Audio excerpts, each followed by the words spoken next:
નમસ્કાર મિત્રો, Ahmedabad municipal corporation દ્વારા શહેરમાં રેબિઝ ડે નિમિત્તે અઠવાડિયા લાંબી અભિયાન શરૂ થઈ રહી છે. આ અભિયાન વિશે વધુ માહિતી આપી રહ્યા છે એએમસીના સીએનસીડી વિભાગના એચઓડી શ્રી નરેશભાઈ રાજપૂત.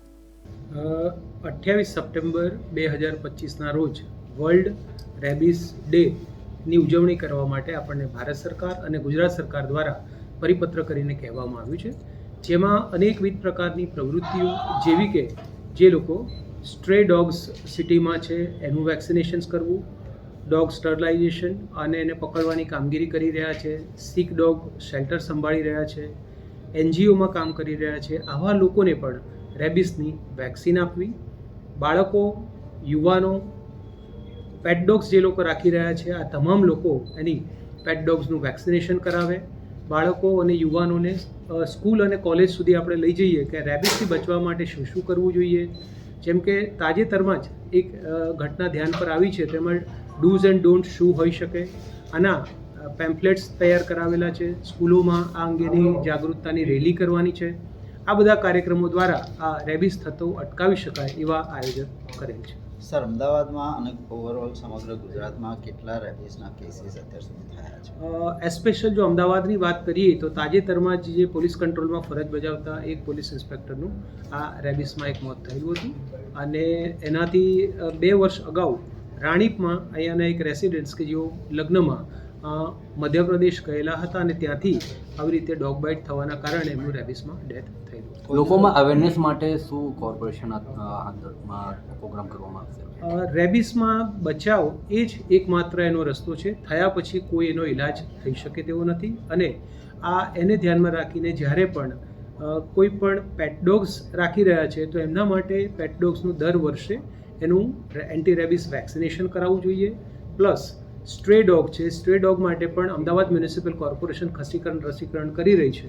એની સાથે જે national action plan four rabies free city અને એનિમલ બર્થ કંટ્રોલ રૂલ્સ બંનેમાં સ્ટ્રે ડોગનું પણ દર વર્ષે આવું વેક્સિનેશન કરવામાં આવે. એમાં પણ મ્યુનિસિપલ કોર્પોરેશન વેક્સિનેશન કરી અને RFID માઇક્રોચિપ લગાવવાની એક પદ્ધતિ અમલમાં મૂકવા જઈ રહી છે કે જેના દ્વારા એના વેક્સિનેશનના ડેટા એમાં સેવ થાય અને કોઈ ડોગ આમાંથી વંચિત ન રહી જાય. તદુપરાંત આપણે પેટ ડોગ્સનું જે રજિસ્ટ્રેશન કરાવ્યું છે હાલમાં, એમાં પણ આ ક્લોઝ એક ફરજિયાત એવી રીતે મૂકેલી હતી કે જેમાં પેટ ડોગ્સના ઓનર્સ છે એણે વેક્સિનેશન કરાવી અને એનું આપણને રેકોર્ડ નોંધણી પહેલાં રજૂ કરે, તેમજ દર વર્ષે એ નિયમિતપણે વેક્સિન કરાવે એ આશયથી એમને અહીંયાથી આવી એલર્ટ અને સોફ્ટવેરની સિસ્ટમ પણ કોર્પોરેશન ડેવલપ કરનાર છે. જે પાલતુ શ્વાન પાળતા હોય તે લોકોએ કયા પ્રકારની રસી મુકાવવી જોઈએ અને એના માટે શું જાગૃતિ? પેટ ડોગ્સ જે લોકો રાખી રહ્યા છે એમાં 2 પાસા મહત્ત્વના એ છે કે જે એક તો પેટ ડોગ્સની એ લોકોએ ઓનર્સ રિસ્પોન્સિબિલિટી નિભાવવી જોઈએ, જેમાં પેટ ડોગ્સનું દર વર્ષે નિયમિતપણે વેક્સિનેશન્સ કરાવવું અને વેટરનરી ડૉક્ટર્સ પાસેથી એનું ચેકઅપ કરાવવું, ડીવર્મિંગ કરાવવું અને આ ડૉક્ટરનું સર્ટિફિકેટ્સ સાથે રાખવું. એની સાથે જ્યારે પણ ડોગ સાથે લોકો મૂવમેન્ટ કરે છે એવા સંજોગોમાં આસપાસના લોકો અથવા કોઈને કોઈ નુકસાન ન થાય અને એમના પેટ ડોગની પણ તે લોકો સલામતી રાખે અને તેમની પોતાની પણ સલામતી રાખે. જ્યારે પણ કોઈ સામાન્ય આ ડોગ્સના કારણે નખ વાગ્યો હોય એવી પણ સામાન્ય ઘટનાને હળવેશથી ન લે અને આવું કોઈ ઘટના રિપોર્ટ થાય કે તરત જ એમણે એન્ટી રેબિસ વેક્સિન લેવા માટે સૂચિત કરે છે. પેટ ઓનર્સ જે લોકોએ રજિસ્ટ્રેશન નથી કરાવ્યું અને મ્યુનિસિપાલિટી કમિશનરના ધ્યાનમાં આવે છે તો એવા એને ગુનો કહેવાય અને એ ગુનાના શું પગલાં લેવા?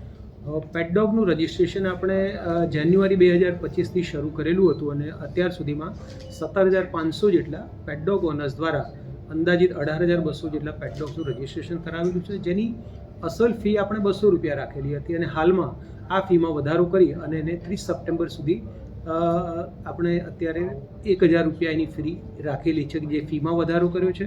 1 ઓક્ટોબરથી લઈને ડિસેમ્બર સુધીમાં જે રજિસ્ટ્રેશન કરાવશે એમની ₹2,000 ફી એની લાગુ થશે.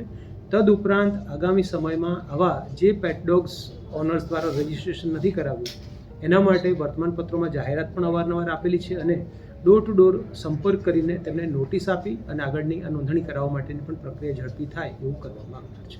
If you have liked this video, then please like, share and subscribe to our channel.